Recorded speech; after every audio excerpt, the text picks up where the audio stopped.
Hello everyone, it's me, Team Mario C, and today we are back covering the full patch notes for the release of Map 6 of Cosmic Sky. It is coming in just 21 hours, tomorrow evening for me, and the patch notes have dropped as of, gosh, I'm late, 20 minutes ago. Okay, I am going to go through this probably long list. I'm going to cover everything. I'm going to try and do it quickly, and I'm going to give my thoughts on it somewhat as we go, just my initial reaction, and then talk about everything at the end. We have had a series of leaks. We are expecting a wide variety of changes, given some of the things we have seen, but let us get started straight away. The wait is finally over, the patch notes have arrived. This map, we've focused our updates on a few key areas that are sure to spice up your Cosmic Sky experience.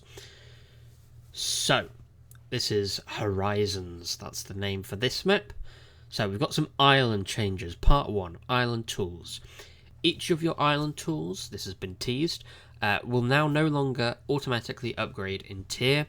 As it progresses in level, island tools can be crafted using resources mined from resource nodes, and will retain that item type as you level up the pickaxe.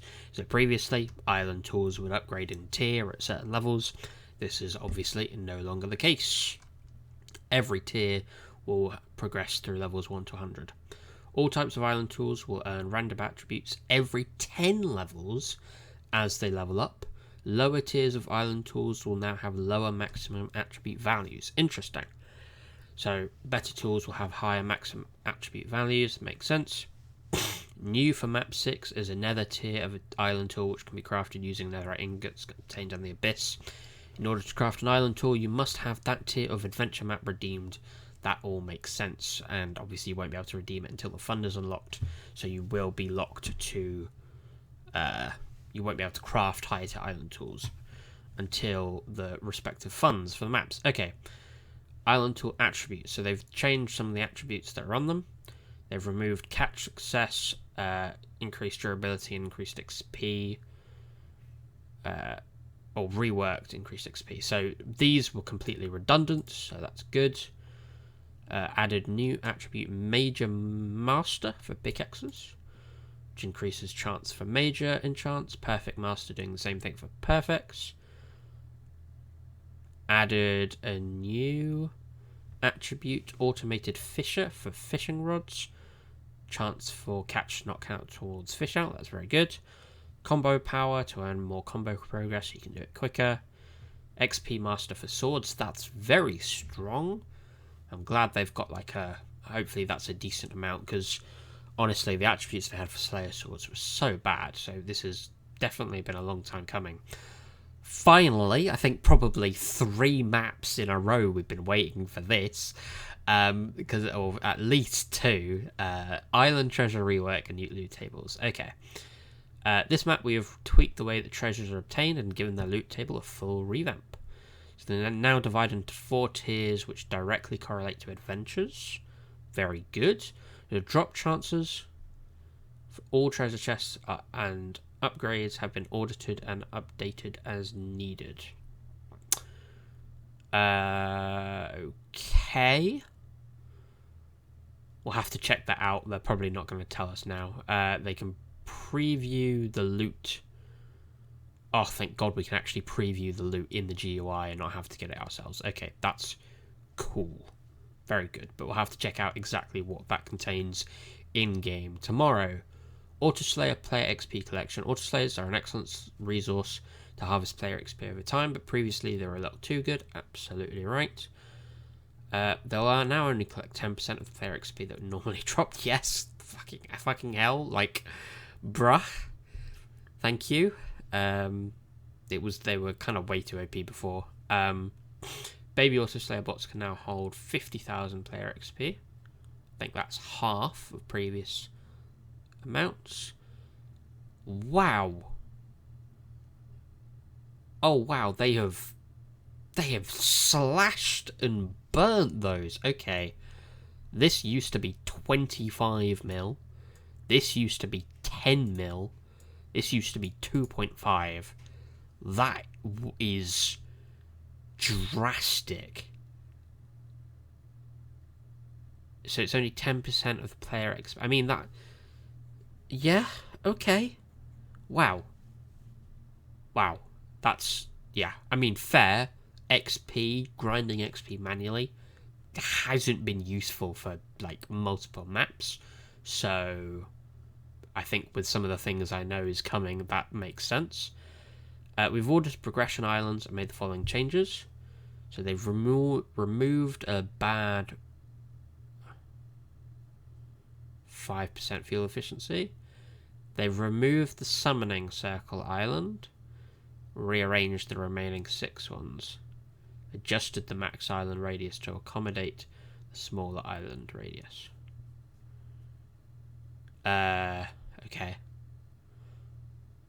Not sure how I feel about the summoning circle. Clearly that is content they have either scrapped or reworked. We'll have to wait and see. Island quest timers will no longer tick down if the player is actively progressing their island quest. Audited and updated various quest task requirements. IS quest as an alias to /quests. Okay, minor changes there. Now, big island changes part 2. Mutated mob spawners. Are you ready for the monster mash? Mutated mob spawners are here and are the key to obtaining some valuable drops used in some of our new custom recipes. Oh, spoilers! How it works. Players can purchase the mutated mob spawner from the Science Shop Tier 1 for 3 full blocks. Whew. Not cheap. And an island can only have 1 mutated mob spawner placed on it at a time. Once placed on your island, players can combine 2 mob spawner types to begin spawning mutated mobs on your island. Players can view the required mob spawner types for each mutated mob within the GUI of the mutated mob spawner. So it will hold, like, can you put like lots of mobs in it? Let's see. The mutated mob spawner block itself will act as a mob spawner when it has the required mob spawners placed into the block. You'll have to place it in. The base cost to begin spawning is 2 times of each spawner type. Once the base cost has been achieved, it will act as 1 mob spawner for the type of mutated mob you're creating. Every 10 mutated spawners you have unlocked, the base cost will raise up to a maximum of 20 mutated spawners with 50 of each vanilla. I'm not intuiting the scaling for that immediately. I think I'm going to have to reread that again. But basically, there's some new mobs. Let's have a look at what those are. There are currently 4 types of mutated mobs which can be created using this new block. Silverfish. So this is a mix of spider and rabbits. It's after cows. I mean, you need spiders.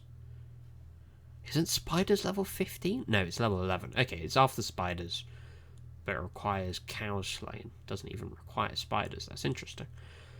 Island XP per kill 60. Sounds about right for this tier. Drops flint. Okay. So we'll have to pay attention to what recipe uses flint. Potentially good early game recipes. Strays are a combination of skeletons and zombies. They are IS level 20 and requires zombies slain. They give 140 per kill and dropped tipped arrows. Again, we'll keep an eye out for the new recipes involving those. We have a late game 1 magma cube, a combination of blazers and cows. This is incredibly interesting that cows and like something this early game, this late game are being used together. It requires pig zombies slain and is IS level 34. And it drops magma cream. Okay, this is... Level 34 is quite late on. Even later than that, though, we have endermites, which is a combination of zombies and enderman spawners. It seems like zombies are going to be useful throughout the entire map. That combination will give you endermites, and they drop amethyst shards. And a lot of island XP per kill, but they do use endermen, so I'm not surprised. Now, something I am excited about, because I like realms, are the realm portal catalysts. Take your realm experience to the next level with these new realm portal catalysts. How it works. Realm portal okay. I was like realm portal catalysis. No, it's catalysts. This is just a misspelling. Realm portal catalysis are consumable items which can be applied to a realm portal placed on your island to apply a temporary buff to any player who then enters the realm through that realm portal. Realm portal catalysts can be found throughout various loot tables in game. You just right click the portal, have a set duration. Realm portals can have multiple catalyst buffs active at the same time. Is that unique catalyst buffs, or do you just mean they stack? Applying a catalyst to a realm portal with the same catalyst already. Yeah, so that's talking about unique catalysts. We'll have to see if there's like a point buff and like a duration buff catalyst. I can imagine. I don't really imagine any others, but maybe you can get something. Maybe if they've added something, we'll see. But it will extend the duration. Oh, it will increase the duration, so you don't even have to like. It's not even like a reset it to 24 hours. It's like just an additive. Okay, that's good. It tells us about them.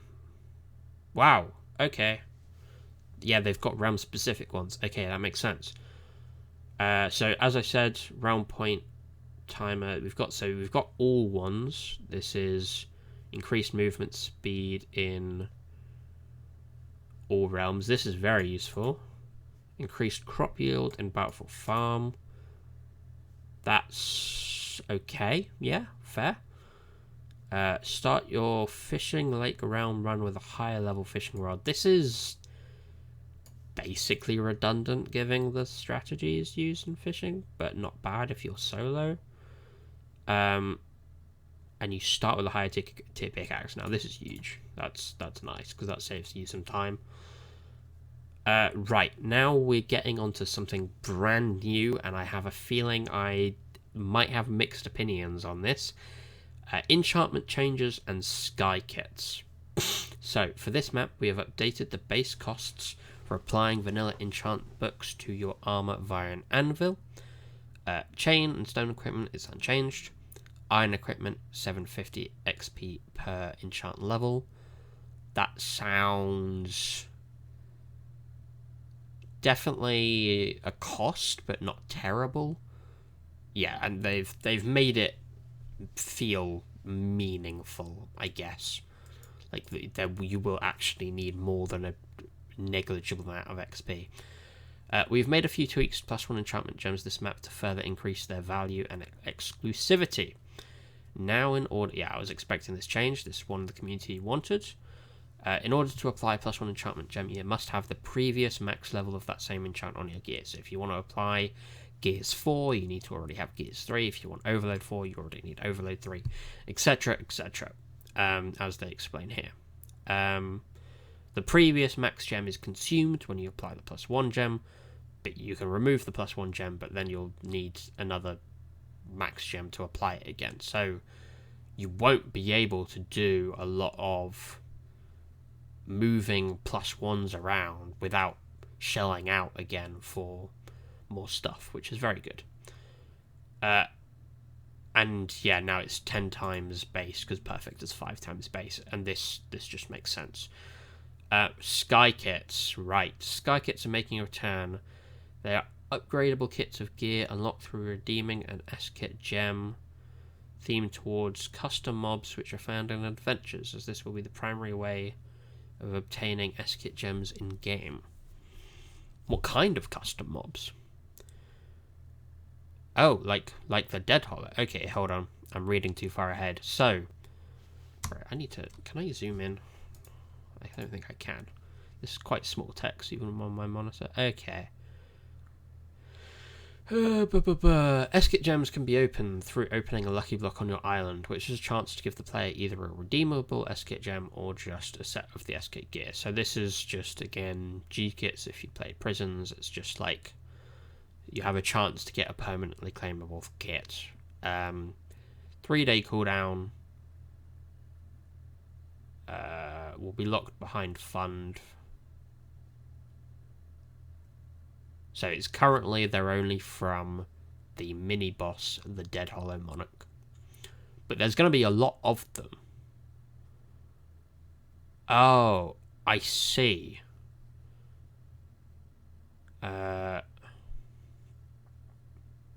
With the release of these new Sky Kits, the Dead Hollow Monarch custom mob is now exclusively found in the Abandoned Ruins adventure.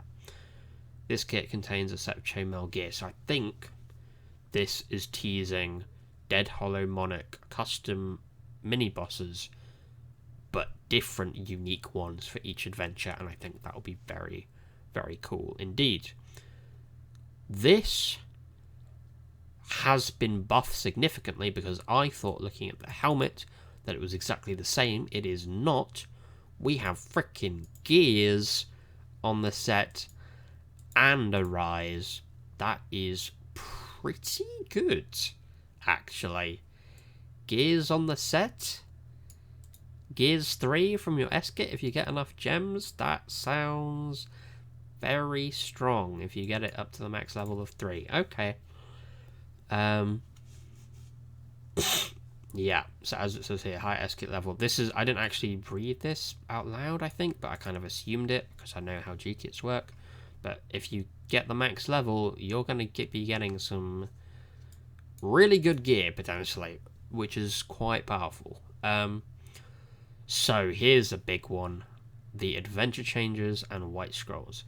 Abandoned Ruins Map 5 and alignment layout. So this is some major adventure changes. The build team has been hard at work and once again delivered some stunning changes to the Abandoned Ruins map. This is the first time they've done a major Abandoned Ruins map overhaul in, like, since the beginning, actually, I think. They haven't done that much since the beginning. The center of the map has undergone a complete rework with a brand new central POI with an expansive cave system underneath. Various tunnels around the map have been replaced with proper cave systems. Added a total of 15 new / updated POIs? God damn. That is going to be really fun to check out for the first time. Abandoned Ruins alignment zone layout. Here's the important stuff for the PvPers. We are continuing to experiment with the alignment zones and done some shuffling around. The 2 chaotic corner caves have now become neutral corner caves. Added a new neutral zone in the corner opposite of the player's spawn. Removed the central neutral zone. Added a new chaotic zone which encompasses the new central castle and its entirely vastly expansive cave system underneath. So we are looking at according to this, interpreting this, obviously we'd need to check out the area ourselves. Oh, hang on, hold up. There's another bullet point. Within this chaotic zone's cave system are 3 exit portals, which players can use to teleport out of the chaotic zone after 120 seconds. So even if you... Ooh. Damn. Okay. Cool. So we've got these neutral grind spots are going to be great. Three neutral corners. Are you kidding? That's amazing. The chaotic zone being this massive, or being as massive as they're implying, again, we need to see it ourselves, but looks pretty promising. The following changes apply to players who are chaotic. So, okay, I kind of thought about what this might mean. They can no longer teleport. Oh, baby. Yeah, I kind of assumed this must be the case. They must exit their chaotic zone to be able to use commands. They will have 3 TP portals, as mentioned, which can be used to initiate a 2-minute TP out timer, which is lengthy. Updated the SFX used when a player enters the chaotic zone. I want to check what that sound is. Hopefully it's way more obvious, because sometimes it's quite subtle if you've got custom enchants proccing at the same time. White scroll changes. Separated white scrolls into 2 types. Armor white scrolls and weapon white scrolls. White scrolls will now have a success rate, which applies when attempting to apply... okay, that just makes white scrolls less accessible without making them inherently extremely rare. There's always a risk that if you'll need like kind of like sockets, it's going to be, you're going to need quite a lot of them if you want to get them all. And I imagine that weapon white scrolls, I mean, they could go either way with this. They could make like weapon white scrolls extremely rare, and keep armor white scrolls fairly common, or they could make them comparable so that like it's way harder to get a full set of white scroll gear, but you can white scroll like your PvP weapon and your grind weapon easier than it would be to white scroll the full set. But again, we'll have to see what the drop rates feel like on release.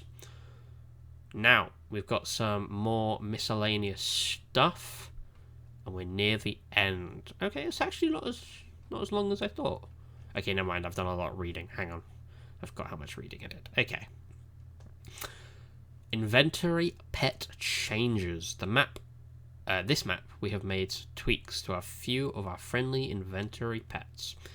So we've got the collection of the adventure pets, increased duration of these pets' abilities, 10 to 20 minutes, increased cooldown of these pets to 60 minutes. So max cycle is like 3, but the buff is quite long. I quite like that a lot. Slayer Sandpet, new ability, gain an additional increased mob drops for X duration. We're completely replacing the previous passive. We don't know what the duration scaling is like. If it's like 2 minutes, then you kind of need a lot of them, but I suppose that makes sense. If it's, yeah, okay. What else have we got? So, Alchemist Alex.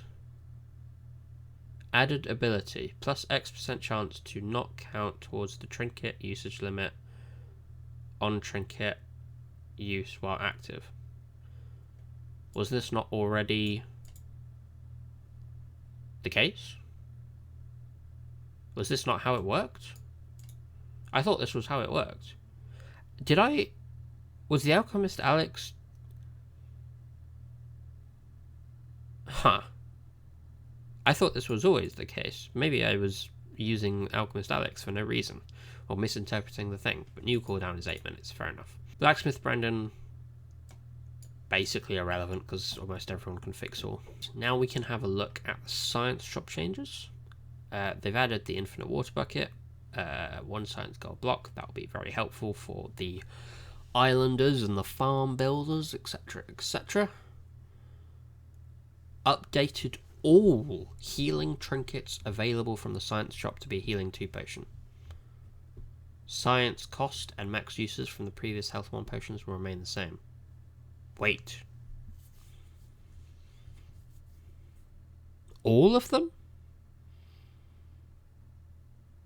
You mean the 100 charge previously tier 1 is now tier 2?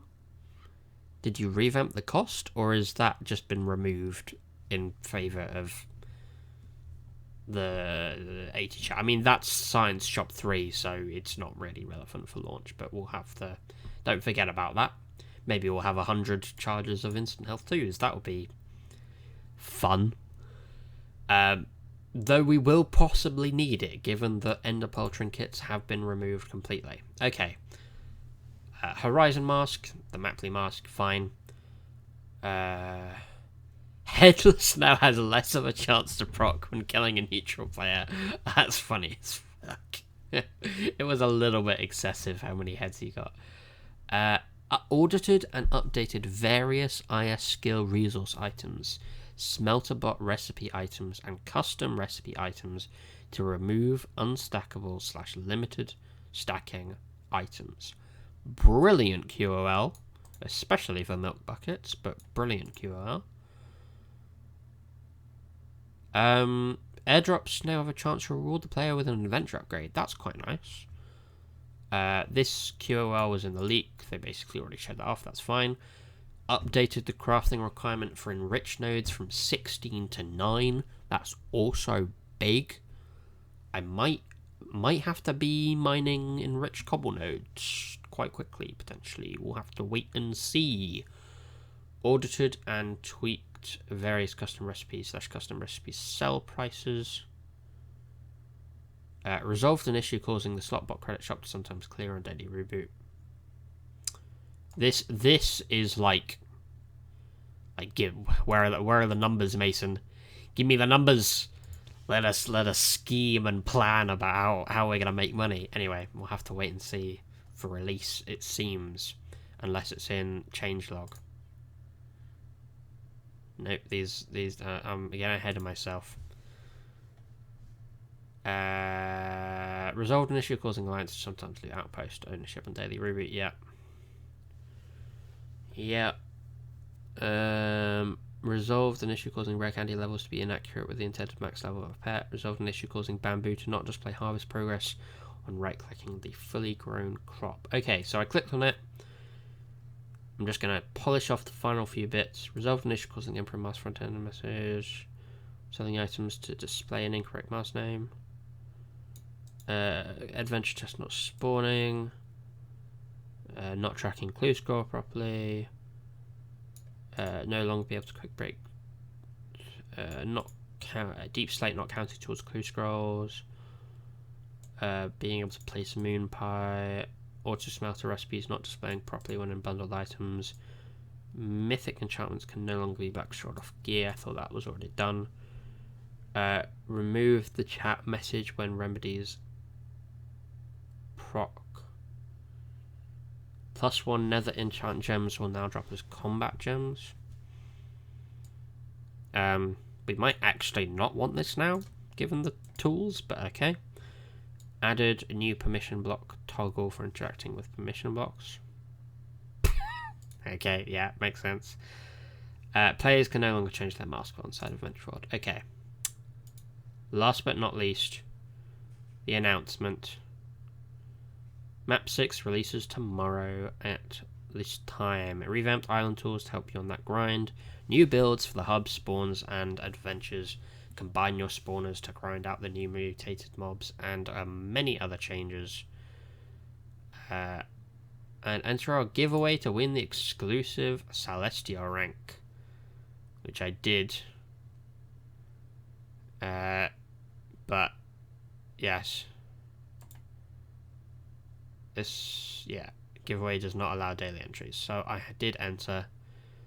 They're giving someone a Celestial rank, that makes sense. So, little roundup, little conclusion. We have a few key changes. First and foremost, I am very excited for the adventure, the build change. Where is it? It's up here, right? Yeah. The Ruins map updating is, that hasn't happened before. That's going to make adventuring feel very fresh. Exploring, testing out new strategies, seeing what interesting secrets there might be to be found. So I'm quite happy about all of that. Lots of these QOLs seem fine, at least on first glance. Some of these pets, I think we'll need to see how it feels, especially the Slayer Sam in-game. Mutated mobs. Mutated mobs, not sure. We can't see the recipes yet, so I'm going to hold off judgment because it's not clear how useful they will be, though if they give lots of XP, they might help you get over the fact that they have well and truly... Where is it? They have well and truly crushed the power of auto slayers, especially for late game, bro.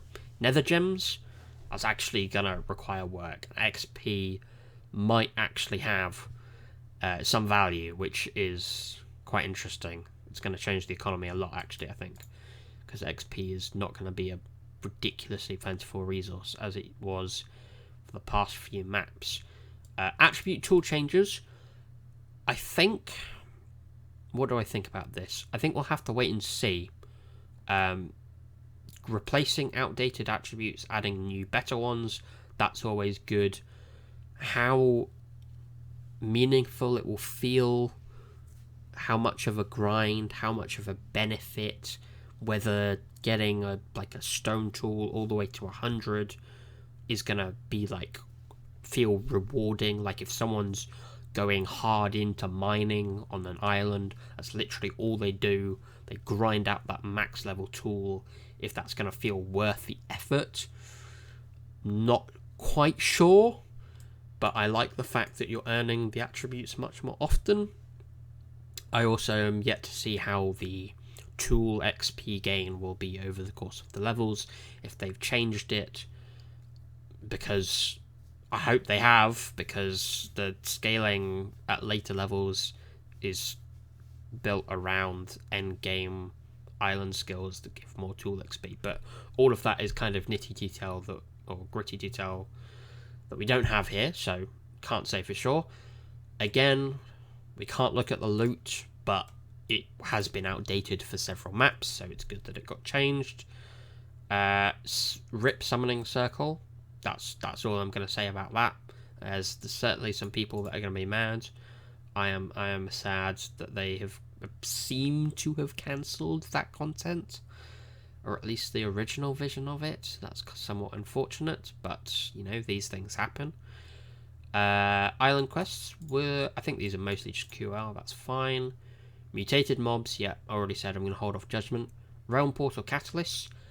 I love anything that makes realms more dynamic, more interesting. I'm a big realm advocate / player, so that's absolutely fine. This also trying to make more XP more valuable. The demand for XP increasing.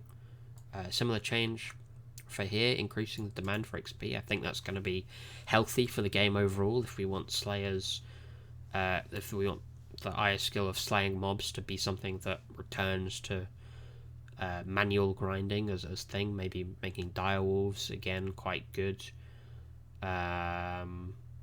This change was good. S-kits, don't know. Are they permanent? I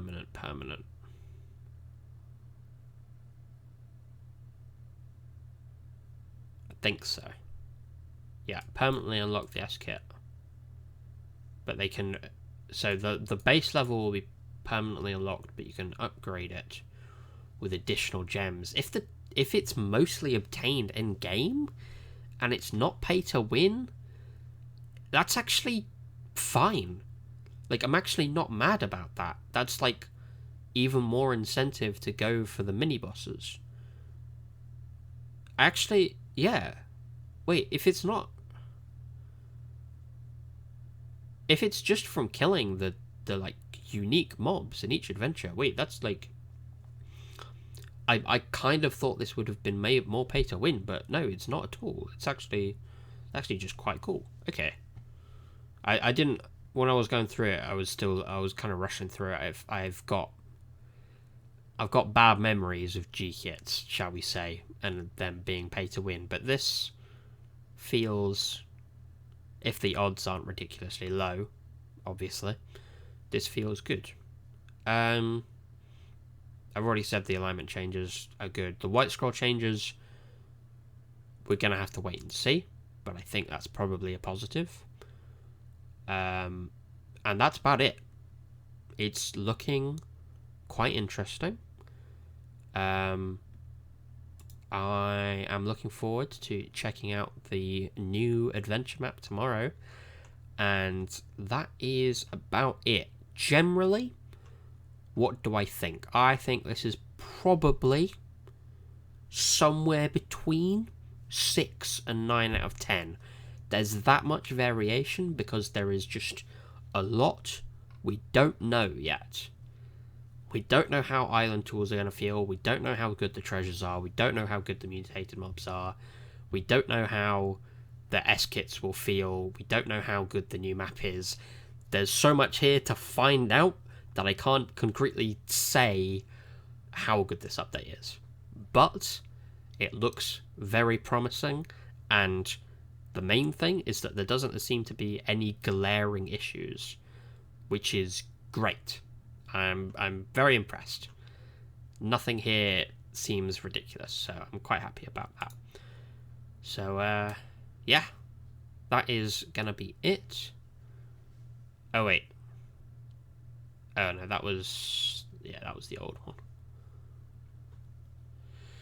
Well then, without further ado, that is gonna be it from me. That is the new spawn. It looks pretty cool, I must admit. Shout out to the build team. I hope you enjoyed the commentary. Maybe if you read it yourself, maybe you agreed with me, maybe you didn't agree with me, maybe you saw some issues I didn't, maybe you highlighted some things that I overlooked, but whatever the case may be, if you're going to be playing map 6, I will see you in 20 hours time, and I wish you the best of luck. Thank you all for watching. Goodbye.